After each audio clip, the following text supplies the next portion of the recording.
नमस्कार students corner या YouTube चॅनलवर सर्वांचं हार्दिक स्वागत। MH B.Ed CET लक्षात घ्या, या संदर्भात प्रॉपर माहिती आपल्या चॅनलमध्ये दिली जाते। आता काहीच दिवस बाकी आहेत। अनेक कॅन्डिडेट आपल्याला व्हॉट्सअप असेल, टेलिग्राम असेल या ठिकाणी यूट्यूबवरती विचारत आहेत की आम्हाला आमचे हॉल तिकीट कधीपर्यंत पाहायला मिळणार आहेत। तर आजच्या व्हिडिओमध्ये या संदर्भात प्रॉपर माहिती आपण घेणार आहोत। तर साधारणतः B.Ed CET आहे 27 मार्चपासून ते 29 मार्चपर्यंत लक्षात घ्या ऑनलाईन संपूर्ण महाराष्ट्रामध्ये सेंटरवरती घेतली जाणार आहे।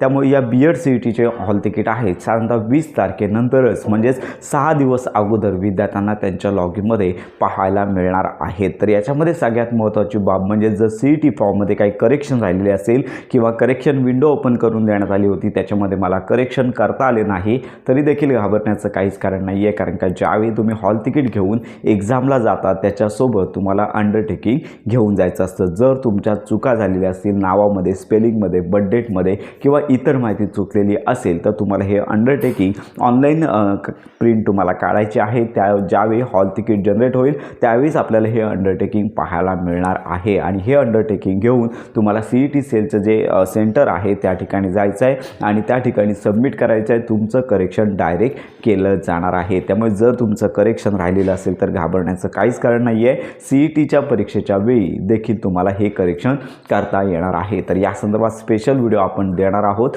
तर अशा प्रकारची ही महत्त्वाची माहिती संपूर्ण महाराष्ट्रातील B.Ed CETची तयारी करणाऱ्या विद्यार्थ्यांपर्यंत नक्की शेअर करा। हॉल तिकीट आल्यानंतर प्रॉपर माहिती आपल्या चॅनलवरती दिली जाणार आहे। तर B.Ed CET संदर्भात खात्रीशीर माहितीसाठी आपल्या स्टुडंट्स कॉर्नर या यूट्यूब चॅनलला लाईक, सबस्क्राईब आणि हाईप नक्की करा।